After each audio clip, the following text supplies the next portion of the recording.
quand vous ne pouvez pas, vous, assumer la défense de votre souveraineté, n'attendez pas qu'on vienne, on vienne pleurer pour vous, qu'on vienne vous défendre. Moi, je ne me plains pas de ce qui arrive au Nigeria, parce que les dirigeants nigérians, eux-mêmes, travaillent pour que cette situation soit entretenue.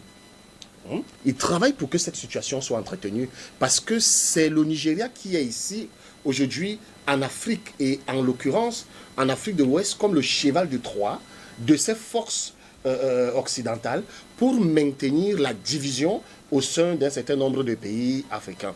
Et ce qui arrive au Nigeria aujourd'hui est la conséquence de l'orgueil du Nigeria à penser que le seul nom Nigeria suffit pour repousser les djihadistes. Je rappelle que le Boko Haram est né là-bas chez eux.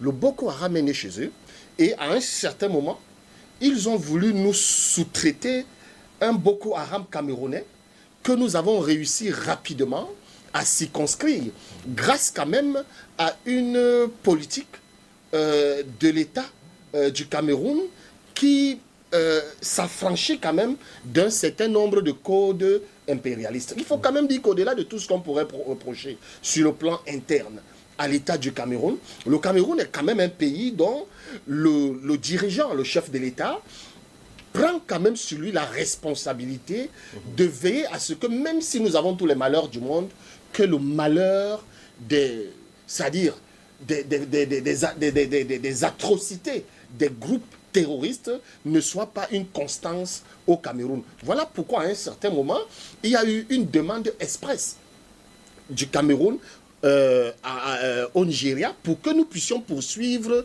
ces terroristes. Le droit de poursuite dont parlait de notre ingénieur. Voilà, jusqu'à dans les forêts de Sambisa au Nigeria.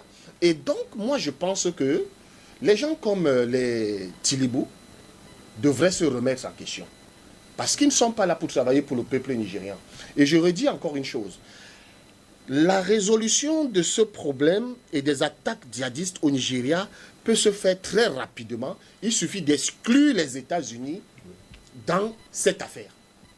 Vous comprenez? Il suffit d'exclure. Et ça, ce que je dis se retrouve dans les propos du président burkinabé, Ibrahim Traoré, il y a quelques temps, où il a dit « La guerre que nous menons pour la sécurité de nos frontières, personne dans le monde ne peut la faire mieux que nous-mêmes. » Comprenez ce qu'il dit? Tout à fait. La guerre que nous menons pour le maintien de la sécurité dans les frontières du Burkina Faso, personne dans le monde ne peut la faire mieux que les Burkinabés eux-mêmes.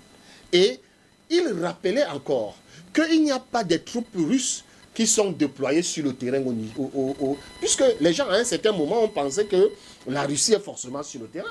Il a dit oui, nous achetons du matériel à nos partenaires russes et peut-être turcs, etc.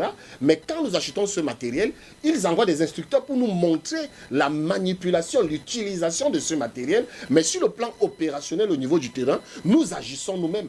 Qui peut mieux comprendre la nécessité de votre sécurité et de la sécurité de votre famille que vous-même, mon très cher Aboubakar? Ce n'est pas les États-Unis qui viendront comprendre les malheurs du peuple nigérian. Et donc, tant que Tilibou et son état-major, c'est-à-dire ses lieutenants, vont croire qu'il faudrait que Donald Trump vienne les sécuriser, ah ben là, on aura plus que ce qui se passe en ce moment. Merci, Renaud Moment.